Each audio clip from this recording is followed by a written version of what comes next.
Imagine this. A city gripped by fear. Between 1962 and 1964, 13 women are murdered in Boston. The victims, all living alone, are strangled in their own apartments. The police have no solid leads, the public is in panic, and the killer seems to move like a ghost through the city. Who was the Boston Strangler, and how did the police finally catch him? Welcome to one of the most disturbing and controversial criminal cases in American history. The story begins in the summer of 1962. A 55-year-old woman named Anna Slessers is found dead in her apartment. She has been strangled, and there are no signs of forced entry. Soon after, more murders follow. All the victims are single women, most of them older and often middle class. The police quickly notice a pattern. The killer appears to gain entry into the women's homes without force, suggesting that they let him in willingly. Was he charming? Perhaps someone they knew? Or did he pose as a repairman or official? Within months, the list of victims grows. Each crime is brutal, and the details are eerily similar. The killer uses stockings, scarves, or other fabric to strangle his victims and often leaves the bodies in obscene positions. The press dubs the unknown murderer the Boston Strangler. The city descends into panic. Women buy locks in droves, and many refuse to stay home alone. The investigation proves challenging. The police have no clear suspects, no witnesses, no fingerprints, and no viable evidence. All they know is that the killer is calm, calculated, and skilled at gaining the trust of his victims. Despite intense efforts, investigators spend months chasing shadows.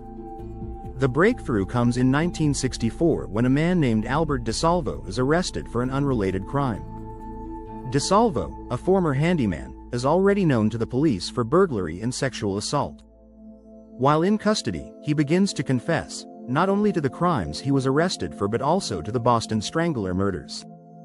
He describes the killings in chilling detail, providing information that only the perpetrator could know. DeSalvo claims to have killed 13 women. But DeSalvo's confession raises new questions.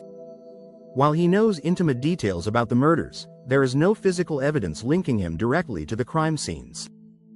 DNA testing is not available at the time, and much of the evidence has degraded. Some investigators are convinced that DeSalvo is the Boston Strangler, while others remain skeptical. Could he be a pathological liar seeking attention? Or is he trying to lessen his punishment for other crimes? In 1967, DeSalvo is not convicted of the murders but is instead sentenced to life in prison for a series of burglaries and sexual assaults. He is sent to a maximum security prison, where he is murdered by a fellow inmate years later. His death leaves the case unresolved. If anything, it deepens the mystery. Decades later, modern DNA technology offers a new twist. In 2013, DeSalvo's DNA is compared to evidence from one of the crime scenes. The results are clear. DeSalvo's DNA matches that of the killer in the Mary Sullivan case, one of the Boston Strangler's last known victims. Yet, this finding only solves part of the puzzle. Was DeSalvo responsible for all 13 murders? Or could there have been multiple killers? The case of the Boston Strangler remains one of the most debated in criminal history. Many experts believe that DeSalvo committed most of the murders, while others argue that some of the killings were carried out by copycat perpetrators. The fear and paranoia that the Boston Strangler unleashed on the city were real, and his name remains synonymous with the darkest aspects of human nature. What makes this case so captivating? Perhaps it's the combination of brutal crimes, unanswered questions, and the debate over guilt and truth. The Boston Strangler is not just a criminal case, it's a reflection of its time, a time when women were increasingly seeking independence but were still vulnerable to the dangers of the world.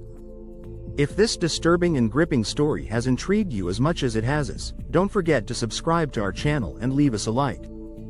On our channel, you'll find more thrilling and mysterious stories from the world of crime. Make sure to hit the bell so you won't miss any of our new stories, and stay tuned for the next video.